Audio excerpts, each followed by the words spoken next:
Show some love for Miss Phyllis Foreign, everybody. Let's go!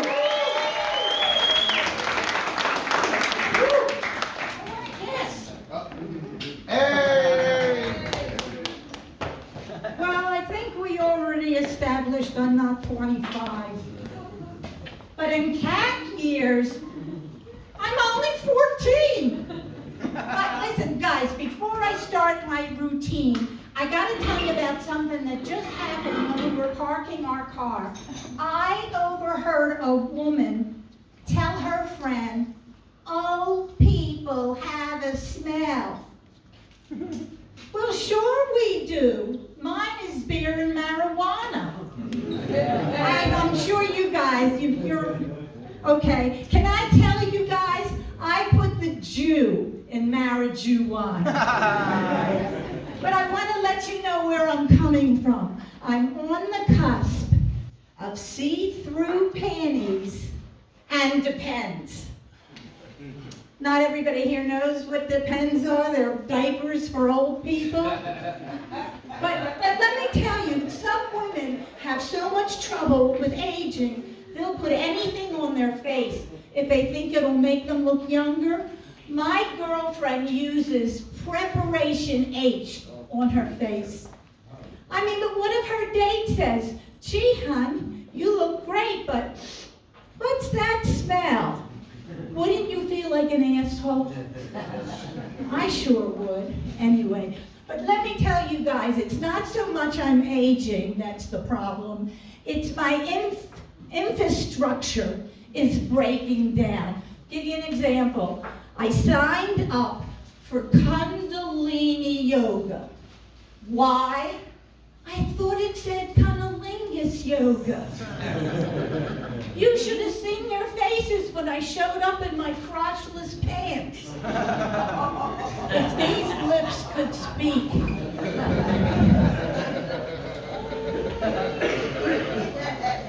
But even worse, a month ago,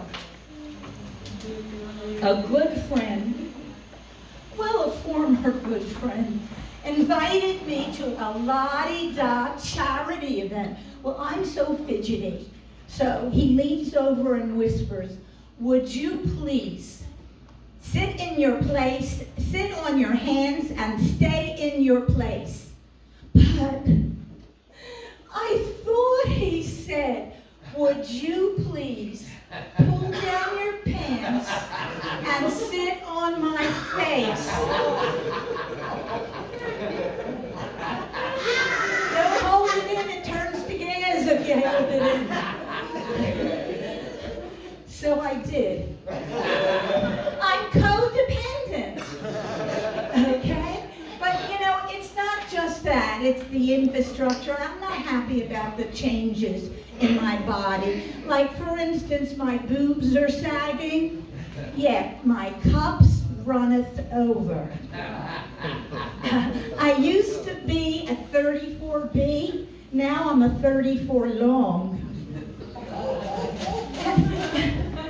We have inward laughers here, sweetheart. This place is not well ventilated. It'll turn to gas if you don't let it out. Okay, so we're all on the same page. Okay. Anyway, where was I? Oh, and when I say my boobs are going south, I'm not talking Miami Beach. No. Right about now, they're crossing the equator. My boobs are crossing the equator. I don't know how much that is in knots, but anyway. So, threw me off. I do have a little help from my friends here. So let me give you a little background on me. I grew up in a typical Jewish family. My grandmother's last words were, "Take a sweater." My dad never met a woman he didn't like, except my mother. But she got back at him. For 30 years, she overcooked his dinner. It was a nuclear family. Someone was always blowing up. And you couldn't call it an upbringing. It was an updragging, really. Anyway, and I never got to know my mom. When I was just a little kid, she said she had a surprise for me. It was a restraining order. Anyway, but even though I grew up in a Jewish family, I wasn't raised to be a Jew or a Christian. I was raised to be a hypochondriac. Because around my house, the only way to get a pension was to hemorrhage. I guess I should be proud. My cousin Betty is in the Guinness Book of Records, world's longest running yeast infection. This is my family, babe. Anyway, so, my sister in high school, she was voted most likely to retain water. And my aunt woke up one morning with both eyes on one side of her face. The doctor said she was suffering from early cubism. That's not an easy one, just sometimes people get that, sometimes they don't. Right. I never miss a chance to see a doctor.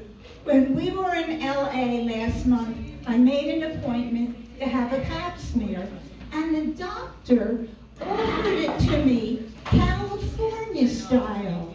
It came with a slice of avocado. So as I was leaving, the doctor yelled, "Are you a copay?" I said, "No, but I am a codependent." So I had a pretty good education. I went to Hebrew Union College, studied comparative suffering. Hokkaido. I thought about taking criminology, but suffering was a better fit.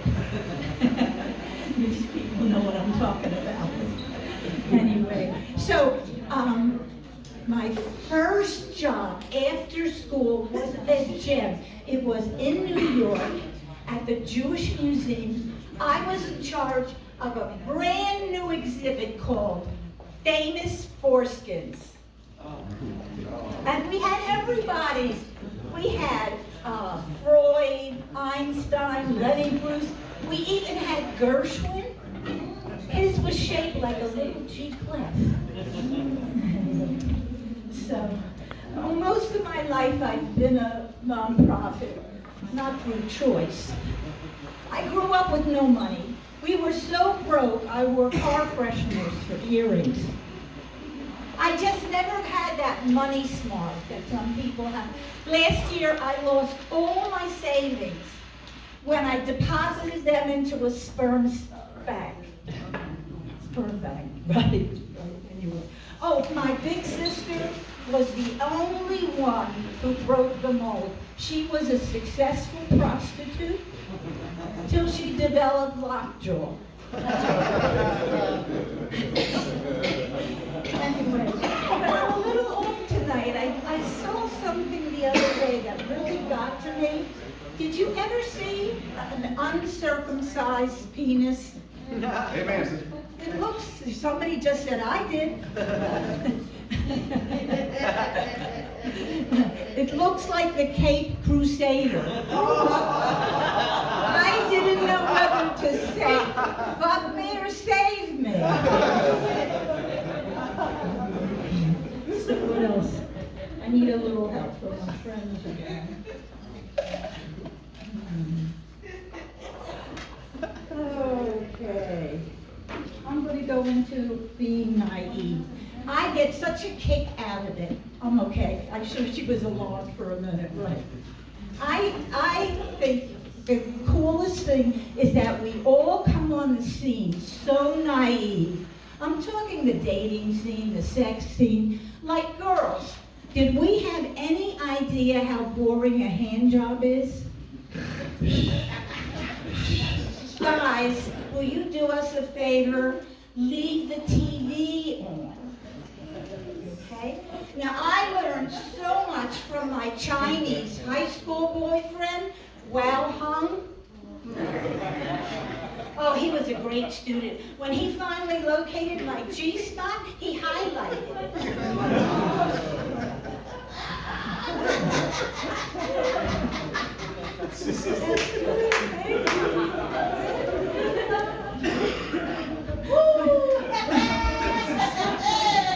I'm so upset. Yes, I have a couple more comments to keep up with. Anyway, what was I just saying? Oh, so last night I was so tense. I was going to masturbate, but I had a headache, you know. So, you know, like lately my only sex has been getting patted down at the airport. So, but let me find out here. Who here doesn't masturbate? Let me see. So far, I don't see anyone. Okay, we're all lying together. My girlfriend is a therapist. She says that there's nothing wrong with masturbation because it takes off the edge. Sometimes it takes off the skin. I think the only thing that's wrong with masturbation. We'll examine yours later. No, I think the only thing that's wrong with masturbation is it gets boring. It's kind of like, oh, it's you again. So I tried vibrators, okay, but I'm no good with machines. I put it on auto reverse and I ended up buffing my teeth. My girlfriend told me she has a talking vibrator. I can't imagine what it would say. A little to the left? Was it good for you? I can remember my very first vibrator. I brought it home, used it with a little oil. The damn thing heated right up. I could have stir-fried on there. I mean, isn't this dangerous? I can see the headline now. Local comic dies in fire, found with charred vibrator in hand. Okay, I don't know how much more time I have before I start talking. How much? Okay, we'll play with. I get the feeling you're a very savvy crowd. Okay, like you guys know that size doesn't matter unless you want to have intercourse.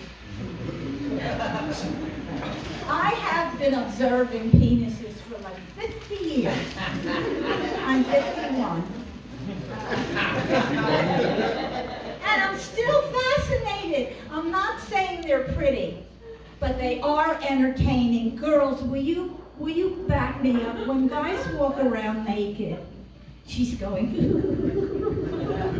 When guys walk around naked, right, with all that bouncing and bobbing, tell me it's not a puppet show. So last night, my husband does one of these. I said, what?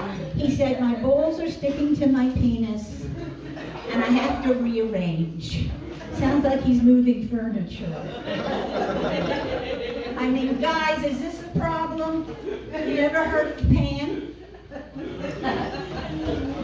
Do you ever wonder if one of the balls is in charge? You ever know? Like the outfit balls. Move over, you're cramping my style. Anyway. But I'm at the very end of my routine, and I always like to say a brief word about oral sex. More. Okay.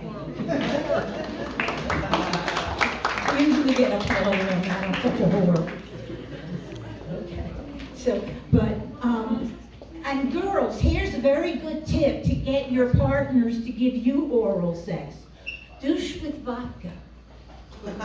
Douche with vodka, okay. I'm a big fan, but I feel like a hypocrite because I'm not very good about reciprocating. I even wrote a protest song about it. It's called Maybe for Your Birthday. But like I said, I am a big fan, but I look at myself and I say, how much time do I have? So I decided to get a tattoo on my labia. Raise your hand if you don't know where the labia is. I'll give you a map later. Okay, I'm getting a tattoo on my labia, and it's going to say, best of Eaton by 2023. But let me leave you guys. Okay, let me end with a question, because you guys are so savvy. Why can't you guys make some sounds during sex? Are we supposed to create the whole soundtrack? Couldn't you at least cough, whistle, crack your knuckles? And when you do come, would you please let us know? Like a tap on the shoulder, a fax? No, I got it. A postcard. I've arrived. Having wonderful time. Wish you were here. You guys have been a lot of fun. Thank you so much.